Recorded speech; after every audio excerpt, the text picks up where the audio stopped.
উত্তর দেওয়ার সুযোগ কই? জি ভাই, শাইখ আপনার মানহাজ নিয়ে অনেকে প্রশ্ন করে, আপনি শুধু ফজিলতের বয়ান করেন, আকীদার উপর আপনার লেকচার খুবই কম। আলহামদুলিল্লাহ, প্রশ্নকর্তা কিছুটা সুবিচার করেছেন।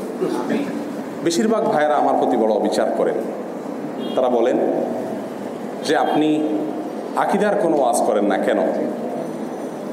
এটা সঠিক না, এটা ভুল কথা। আকীদার উপর আমার অনেক আলোচনা আছে। প্রত্যেকটা মানুষের ব্যক্তিগত কিছু পদ্ধতি থাকে, প্রত্যেকটা মানুষের ব্যক্তিগত কিছু দৃষ্টিভঙ্গি থাকে। আমার দৃষ্টিভঙ্গি হলো, আমি সাধারণত না বলা কথাগুলো বলার চেষ্টা করি। বলা কথাগুলোকে দ্বিতীয়বার বলার চেষ্টা আমি সাধারণত করি না। আকীদার যে বিষয়গুলো আলহামদুলিল্লাহ অনেক ওলামা একরাম আলোচনা করেছেন, সমাজে বহুল আলোচিত, আমি সেগুলো আর বলার চেষ্টা করি না। আজ আপনারা যে টপিক দিয়েছেন তাই বলেছি।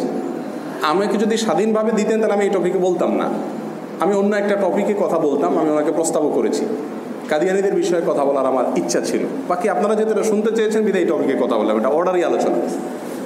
এছাড়া সাধারণত যে বিষয়ে আলোচনা করেন না, আকীদার যে বিষয়টাতে আলোচনা কেউ করেন না, আমি সে বিষয়গুলোতে বলার চেষ্টা করি। যেমন বাউলদের ধর্মবিশ্বাস এবং তাদের বিকৃত যৌনাচার, এই বিষয়ে আমাদের একটা আলোচনা আছে 1 ঘন্টার মতো বা 1 ঘন্টার বেশি। আমাকে ব্যক্তিগতভাবে অনেক ভাই জানিয়েছে, ঢাকা বিশ্ববিদ্যালয়ের কোনো ছাত্র ইমেল করেছেন আমাকে যে আমি বাউলদের প্রতি খুব শ্রদ্ধা ভক্তি করতাম, কিন্তু আমি আলোচনা শোনার পরে আমি সরে এসেছি।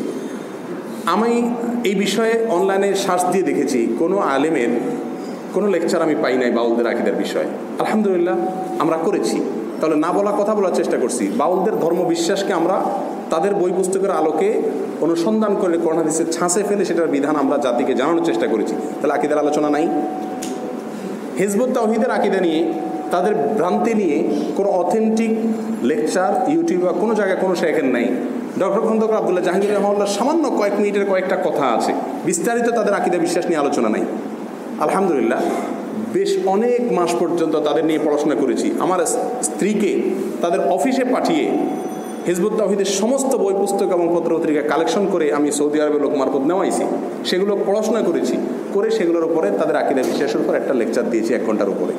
এটা কি আকীদার উপর আলোচনা না? ফেরেশতার প্রতি ঈমান নিয়ে আকীদা আলোচনা আমার নারায়ণগঞ্জে এক মসজিদে দিয়েছি, কারণ আমি জানি ঈমানের যে রোকনগুলো আছে সেগুলোর সবগুলো নিয়ে কম বেশি আলোচনা হয়, ঈমান বিল মালাইকা নিয়ে আলোচনা খুব একটা হয় না। আমি সেজন্য সেটা আলোচনা করেছি। এই জন্য আকীদার উপর আমি আলোচনা করি না, এটা সঠিক না। অনেক বেশি আলোচনা করি যেগুলো মানুষ করেন নাই, অনেকে করেন নাই বা কম আলোচিত সেগুলোকে, যেগুলো বহুল আলোচিত সেগুলো আমি আর রিপ্লে করতে যাই না। দ্বিতীয়ত, আকীদার এমন কিছু হাইপোথেটিক্যাল বিষয় আছে যে বিষয়গুলোকে সাধারণ আলোচনার মাধ্যমে পরিপূর্ণভাবে